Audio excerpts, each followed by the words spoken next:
Kora subscribe ku Mutima Made Entertainment. Nta mafaranga bitwara kandi urakoze cyane.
Mva kuri ko namwese muri kwirukanswa ni natubwira iki gutuma twirukansa natefanye nyitaye sha mu nzira sha ngara kwitora bimbwira ko nyirukansa sha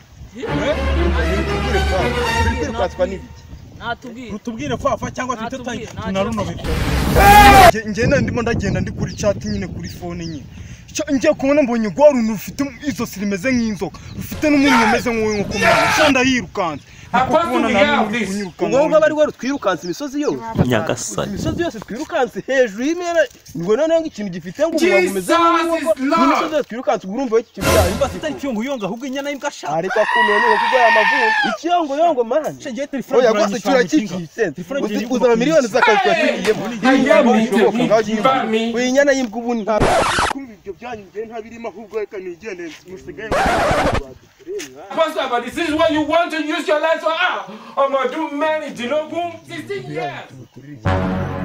Jina telefone kisha wajize mwana oya uzaka tekeza akora yumva nta kintu ubwo muri kugikubita nkonge nanagiye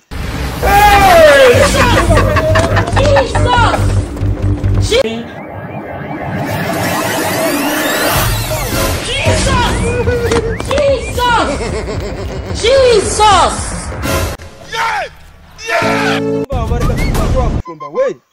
She what? Nta muntu tuboneye wambaye agasengero k'umutuku turi kumushaka byihute.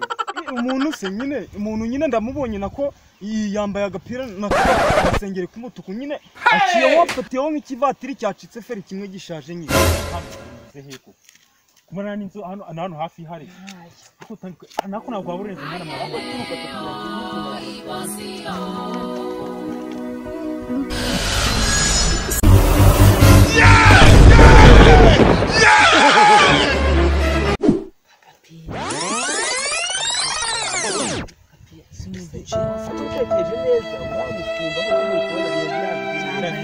yambaye n'inda ibona cyo gikora igikiro ko kanya byakuye niyo wa muntu ubwo dora kure umupira ariko Jesus is Lord. uyu muntu ataduciye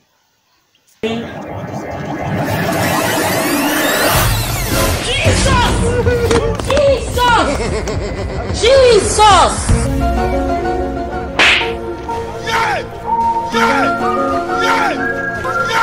Mwana muchaka iki mwende. Cyoza nesa gasenye tureko. ariko ari natuwamo igukwira menya ngo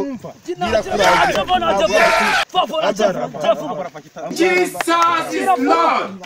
ambara sure I hear me to me. Pastor, but this is what you want to use your life for. Oh, my